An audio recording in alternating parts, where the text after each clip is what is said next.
Hello, this is Lou and Phyllis White. Hi.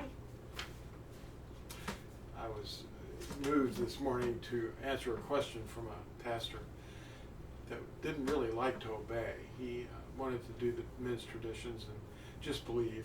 And belief is not what we're supposed to be all about. What we believe is also what we practice. It's a dual thing, you know. And so this is what I answered him. I told him he was using another word, faith or belief or something. You know, it was a kind of a Greek mindset. This is about the emunah. And emunah is an outward behavior. It's obedience.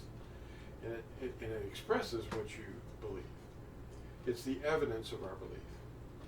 Emunah is a feminine form of the word aman, and you hear it all the time when people say, amen.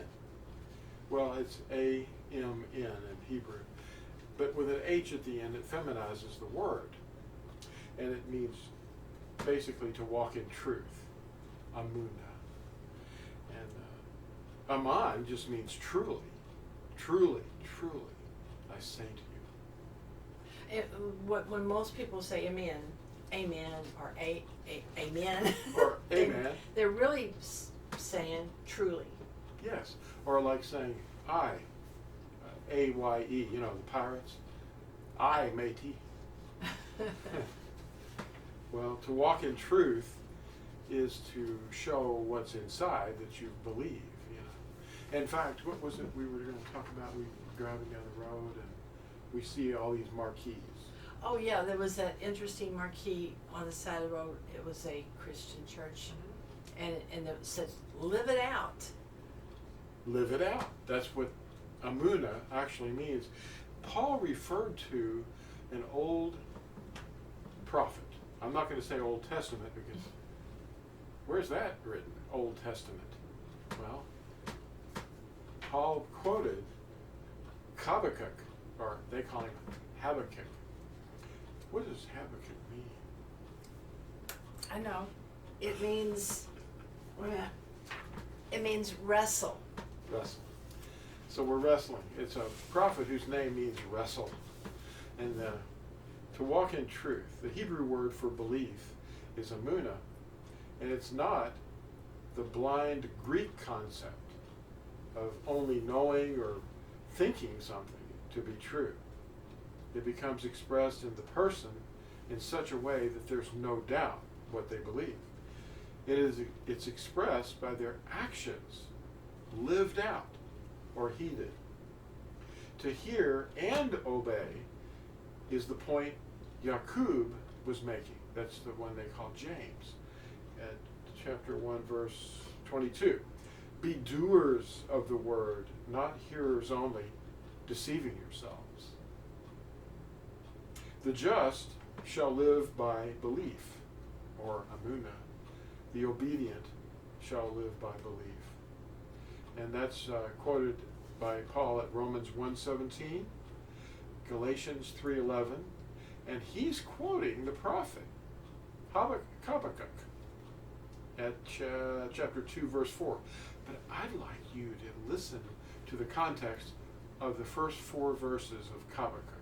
You want to read? Okay, yeah. Habakkuk. Chapter 2.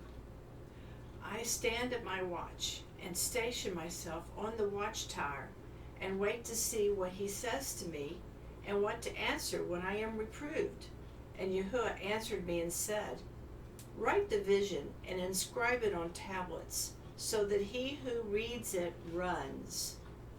For the vision is yet an appointed time, and it speaks of the end, and does not lie. If it lingers, wait for it, for it shall certainly come. It shall not delay. See, he whose being is not upright in him is puffed up, but the obedient one lives by his steadfastness. Amunah. That's the word.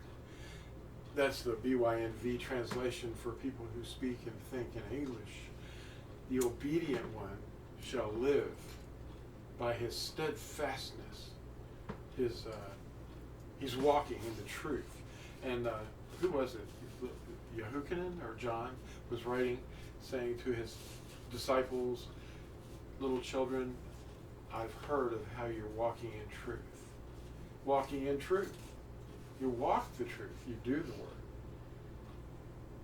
Now, with Yahusha's mind in us, we overcome the deception that obeying is bitter and disgusting.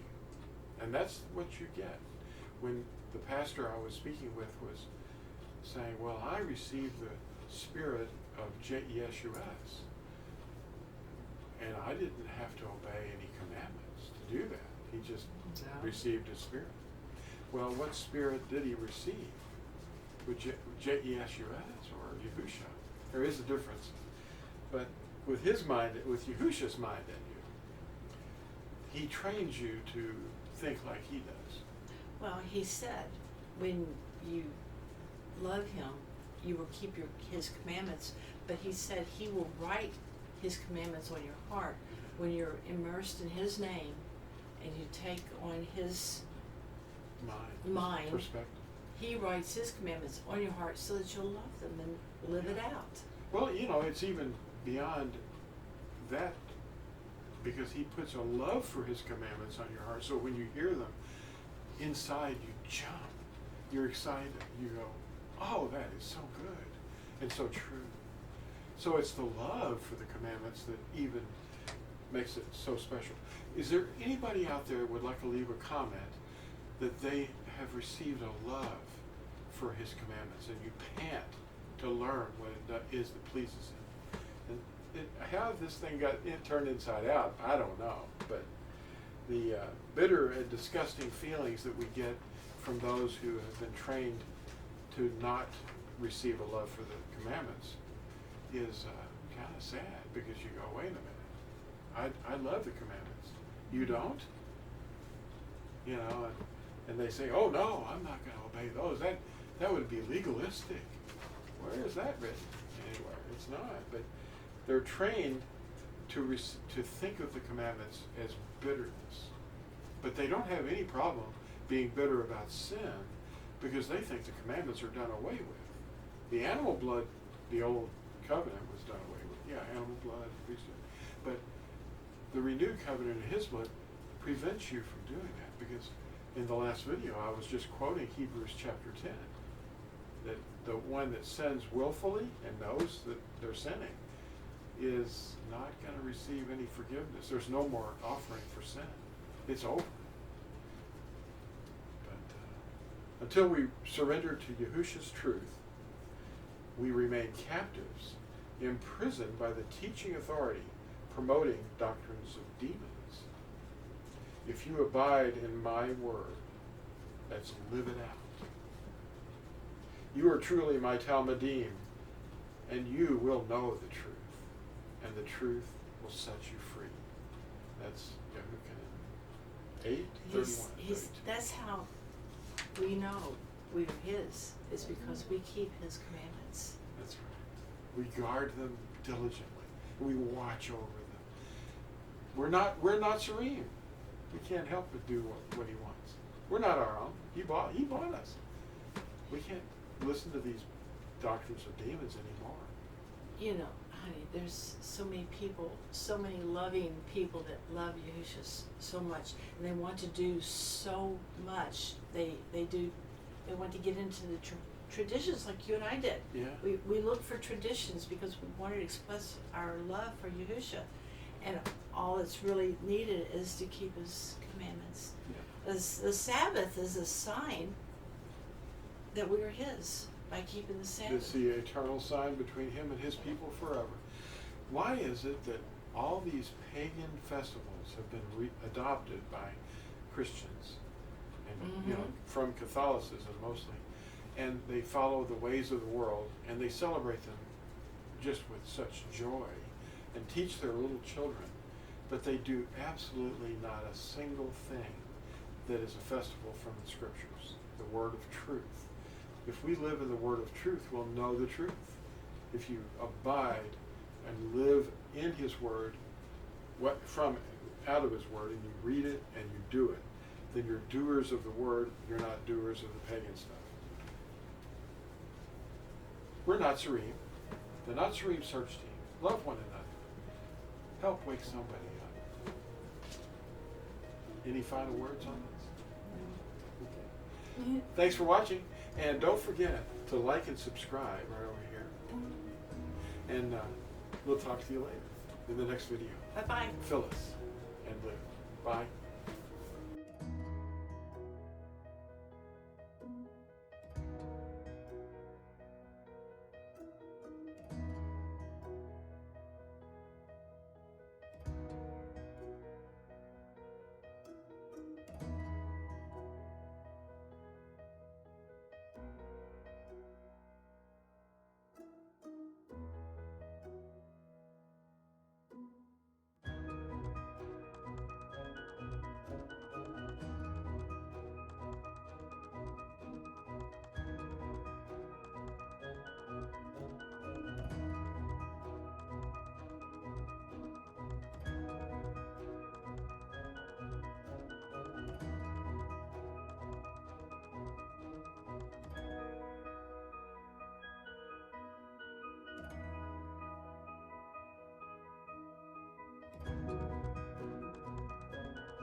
Yahusha said, "And many malicious prophets shall rise up, and lead many astray. And because of the increase in lawlessness, the love of many shall become cold. But he who shall have endured to the end shall be delivered. And this Besorah of the reign shall be proclaimed in all the world as a witness to all the Goyim. And then the end."